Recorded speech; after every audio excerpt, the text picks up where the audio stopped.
Hi అండి. Welcome to Keerthi's kitchen. ఈరోజు పాలకూర ఇడ్లీలు చూపిస్తానండి. హెల్త్‌కి కూడా చాలా మంచిది. ఫస్ట్ మినపప్పుని క్లీన్‌గా వాష్ చేసుకొని, ఒక 4 అవర్స్ నానబెట్టుకొని, ఆ తర్వాత మళ్ళీ వాటర్ వేసుకొని క్లీన్‌గా వాష్ చేసుకొని, మిక్సీ జార్‌లోకి వేసుకొని మిక్సీ పట్టేసుకోండి.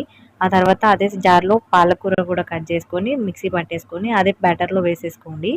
ఆ తర్వాత ఒక కప్పు మినపప్పుకి 2 కప్పుల ఇడ్లీ రవ్వ తీసుకోండి. ఈ రేషియోలో మీరు యాడ్ చేసుకోండి. ఆ తర్వాత ఇలా కొన్ని వాటర్ పోసుకుంటూ ఇలా మంచిగా మిక్స్ చేసుకోండి. ఆ తర్వాత పావు టీ స్పూన్ బేకింగ్ సోడా, రుచికి సరిపడా ఉప్పు వేసుకొని మిక్స్ చేసుకోండి. ఇలా ఇడ్లీ ప్లేట్కి కొంచెం కొంచెం ఆయిల్ వేసుకొని అప్లై చేసుకోండి. ఇలా కొద్దిగా బ్యాటర్ తీసుకొని ప్లేట్లలో వేసేసుకోండి. ఆ తర్వాత ఇడ్లీ కుక్కర్లో పెట్టి ఒక 10 మినిట్స్ బాయిల్ చేసుకోండి. మంచిగా కుక్ అవుతాయి. చూసారా ఎంత సాఫ్ట్గా వచ్చాయో. హెల్త్‌కి కూడా చాలా మంచిదండి. అలాగే వీడియో నచ్చితే నా ఛానల్‌ని లైక్ చేసి, షేర్ చేసి మరిన్ని వీడియోస్ కోసం ఛానల్‌ని సబ్స్క్రైబ్ చేసుకోండి. Thanks for watching.